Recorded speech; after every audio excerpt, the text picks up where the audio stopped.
A súlytöbblet ugyancsak jó példa arra, miként ölünk bele sok energiát egy álprobléma orvoslásába. Az emberek gyakran éveken át küzdenek fölös kilóikkal, eredménytelenül.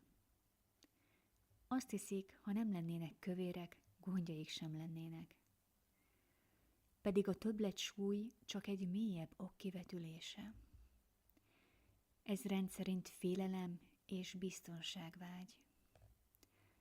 Amikor félünk, elveszítjük külső vagy belső biztonságunkat.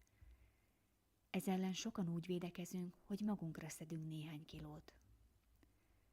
Azzal, hogy korholjuk magunkat kövérségünk miatt, bűntudattal nyelünk le minden falatot, és ha hízunk egy kicsit, folyton a mérleghez rohangálunk. Csak drága időnket vesztegetjük. Még 20 év múlva is ugyanott leszünk, hisz a valóságos problémához hozzá sem nyúltunk. Csupán egy dolgot értünk el. Még elesettebbé és szerencsétlenebbé tettük magunkat. És mi más tehetünk?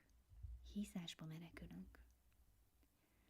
Ezért óva intelek testsúlyod és étrended beteges ellenőrzésétől. A fogyókúra mit sem segít. Az egyetlen diéta, ami használ, a szellemi diéta. Tartózkodjunk a negatív gondolatoktól. Én mindig ezt mondom a pácienseimnek. Tegyük félre ezt a dolgot arra az időre, amíg a tényleges problémát megoldjuk.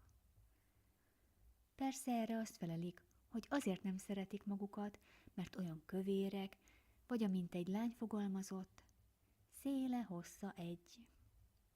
Én rámutatok, hogy azért kövérek, mert nem szeretik magukat.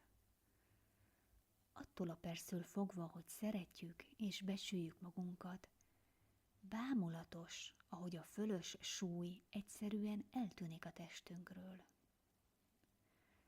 Előfordul, hogy egy kliens dühös lesz rám, amit azt bizonygatom, milyen egyszerűen megváltoztathatná az életét. Talán úgy érzi, hogy részvétlen vagyok.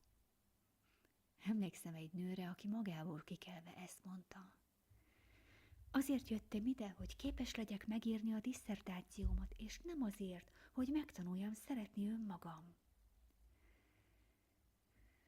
Számomra teljesen nyilvánvaló volt, hogy az öngyűlölet keserítette meg életét. Ez gátolt a disszertációja megírásában is. És amíg lebecsülte magát, nem is érhetett el sikereket.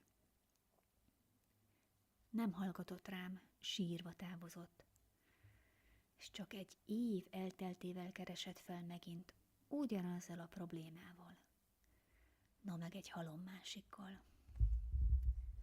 Van, aki még nem áll készen, és ezt nem bírálatnak szánom. Megváltozunk akkor, ott és úgy, amiként a számunkra kijelöltetett. Nekem 40 éves koromig eszembe se jutott, hogy megváltozzak.